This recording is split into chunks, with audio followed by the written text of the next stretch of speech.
Olá!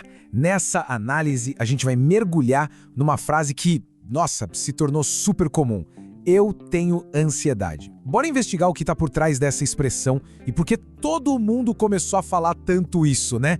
É só parar para pensar um pouquinho. Essa frase está em todo lugar, né? Nas conversas com os amigos, rolando feed nas redes sociais, no trabalho. Parece que, assim, de uma hora para outra, todo mundo passou a ter essa característica. Pois é. A frase sai com uma naturalidade como se alguém estivesse falando: "Ah, eu sou uma pessoa tímida". Mas o que isso quer dizer de verdade? Será que tá todo mundo falando da mesma coisa? E aqui tá a grande questão, o ponto central de tudo. Quando alguém fala, eu tenho ansiedade, essa pessoa tá falando de um nervosismo que passa ou de um transtorno, uma condição clínica? Essa confusão é importante? Com certeza, porque ela muda o jeito como a gente se enxerga e como a gente enxerga os outros. Ok, então vamos lá. Vamos começar do básico. Para a gente entender essa confusão toda, primeiro a gente precisa sacar qual é a função natural da ansiedade. Porque, na essência, ela não é nossa inimiga, não. Isso mesmo, a ansiedade, na verdade, é um baita mecanismo de defesa. É o nosso corpo se preparando para lutar ou fugir quando percebe um perigo. Sabe? O coração dispara, a respiração acelera, tudo isso é o corpo se preparando para deixar a gente em segurança.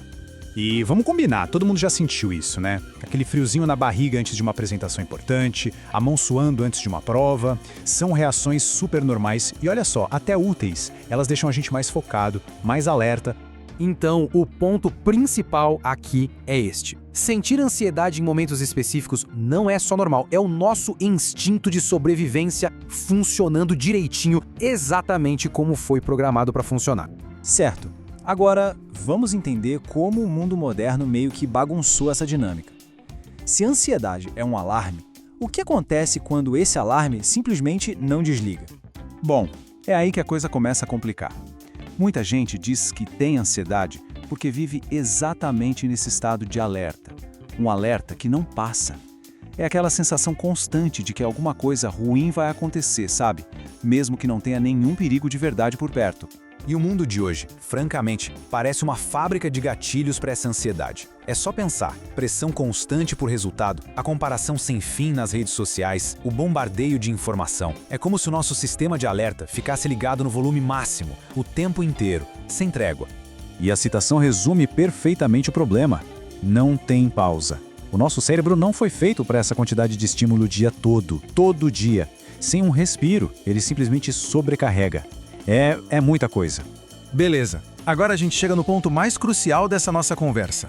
Onde é que a gente desenha a linha que separa o sentimento de ansiedade, que é normal, de um transtorno de ansiedade, que é uma condição clínica?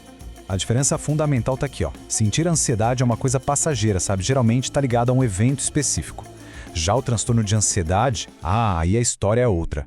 Ele é persistente, é intenso e o mais importante de tudo, ele atrapalha a vida da pessoa, atrapalha de verdade. Essa frase dá uma dimensão muito real do que é um transtorno. Não é só se preocupar um pouco mais, é um medo que paralisa, que faz a pessoa evitar situações, lugares, gente e que pode vir com crises físicas e emocionais que são, assim, avassaladoras. E aqui tá o grande perigo de banalizar o termo, entende? Se a gente usa a mesma palavra, ansiedade, para descrever o nervosismo antes de um primeiro encontro e para descrever um ataque de pânico que impede alguém de sair de casa, a palavra perde a força. E o pior, fica mais difícil de identificar e levar a sério quem realmente precisa de ajuda profissional. Bom, e com isso a gente entra na nossa parte final. E olha, a ideia aqui não é ser o fiscal do vocabulário de ninguém, tá? O objetivo é entender o que está acontecendo para a gente poder cuidar melhor de todo mundo e da gente mesmo.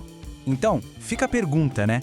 Se a diferença é tão grande, por que será que essa frase, eu tenho ansiedade, se popularizou tanto? Bom, existem algumas razões bem importantes para isso. Vamos pensar nisso em 4 pontos. Primeiro, existe uma reação de verdade a esse mundo acelerado, uma sobrecarga real. Segundo, a gente ganhou uma palavra para descrever um sofrimento que antes muitas vezes era silencioso. Terceiro, falar isso pode ser um jeito, mesmo que indireto, de pedir ajuda. E por último, a palavra virou moda, se popularizou mesmo. Então, a lição principal é essa. Da próxima vez que alguém falar isso, a questão não é corrigir. É ter empatia. É tentar entender o que está por trás daquela frase. Será que é um estresse do dia a dia? Ou pode ser um sinal de que algo mais sério está acontecendo ali, que talvez precise de um olhar mais atento, até profissional?